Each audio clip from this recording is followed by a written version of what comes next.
பகவானுடைய ஒரு இன்னைக்கு நம்ம ரீதியில் சொன்னோம்னா ஹாப்பி பர்த்டே. சுவாமி இன்னைக்கு வந்து பிரதிஷ்டான ஒரு கனிமான நாள் இது. சுவாமி வந்து விஷயத்தை சொன்னா பண்ணா ஆரம்பத்தில் அந்த கோவில் இருந்து நானும் ரொம்ப கவலைப்பட்டேன். நான் வந்து ரொம்ப பயப்படுவேன்.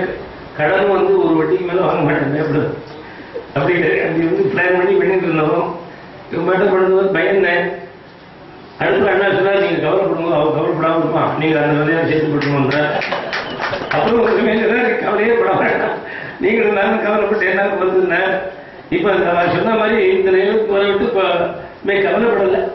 ஏன்னா அது சுவாமி நடத்திக்கிறாருன்னு எண்ணம் வரல. அத்தியானம் மூலியம் அத்தியானம் அவருக்கு நானும் தேவை விஷயத்து சென்றவாருன்னு நம்மள்கிட்ட வந்து ஒரு அத்தியானம் வேலையை அளவு பண்ணிங்க நான் கவலைப்பட பண்ணணும். அதிகமாக பிள்ளைகள் பாச வச்சிருந்தாலும் எனக்கு கவலை தான். இந்த விவகாரத்தில் யார்கிட்ட பிரியம் ஜாஸ்தி வைக்கணுமோ அவனால கவலை தான் மிச்சம். சௌக்கியம் பகவான் நினைச்சாதான் சௌக்கியம், பாக்கி நிலைகளுக்கு கவலை தான் மிச்சம். அந்த பகவான் பூர்ணமாக இந்த சாந்திமா இருக்காங்கிறது நல்லா அவர் ஊர்லேயும் தெரிஞ்சுக்கிட்டேன். அவர் முதுகல் அடைகிற மாதிரி பல காரியம் பண்ணிட்டார். அதனால வந்து பகவான் அவர் நடத்திக்கிறார், அது ஒன்றும் ஆட்சேபடாது. ஏன்னா பாரத தேசத்தில் திவ்ய கஷேத்திர சரி பவித்திர விஷயம்னா வேங்கடாத்திரின்னு கவி. எத்தனை திவ்ய கஷேத்திரங்கள், எத்தனை புண்ணிய தீர்த்தங்கள் சொன்னா புண்ணிய தீர்த்தங்கள் மறைகிறது. எவ்வளவு வருத்தமான விஷயம் தெரியுமா அது. இதனால நல்ல கோடையில அந்த ஜலம் இருக்காது காவேரியில, ஆடு மாடு மேய்க்கிற போனார் அந்த காவேரியை கிராஸ் பண்றதே செருப்பை கையில் எடுத்துன்னு போவோம்.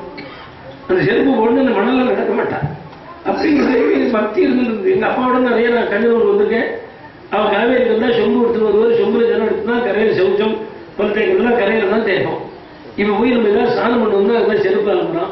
பல்ல தேய்ச்சிட்டு நுழைய திப்பினான்னா காவேரி பூரா வியாபிச்சிடும். பகவான் வியாபிக்கிற மாதிரி அதனமும் ஒரு மட்டும் காவேரி பூரா வியாபிக்கிறது. நம்ம குளிப்புமா வேண்டாமா, குளிச்சது சரியா இல்லையா, ஆத்துல வந்து குடிக்கணுமா, எல்லா சந்தேகமும் வந்து சேர்ந்துருது. அவர் சொன்ன மாதிரி தூஷித்து தான் போயிட்டு மணல் எடுத்துட்டா எடுப்புற மரம் வந்துருக்கு கிளாஸ் நினைச்சா அவரால் பங்களா கட்டி விடுவோம். அவன் யாரும் ஒன்றும் சொல்ல முடியாது. அந்த வீட்டுக்கு இருக்கணும். அப்படி வந்து கறி வந்து பிரவாகமாக போயிட்டு இருக்கான். அதில் ஏதோ பகவான் வந்து எதிர்நீச்சல் போடுற மாதிரி கலவுகளும் பவிஷ்யந்தி நாராயண பராயணான்னு பண்ண மாதிரி அந்த எதிர்நீச்சல் போட்டு நம்மளே அரிசி போயிட்டு இருக்கேன். இந்த பக்தி பிரவாகத்தில் நம்மளே அரிசி போயிட்டு இருக்கேன். நான் பாரத தேசத்தில் ஒரு 4 க்ஷேத்திரம் இருக்கே.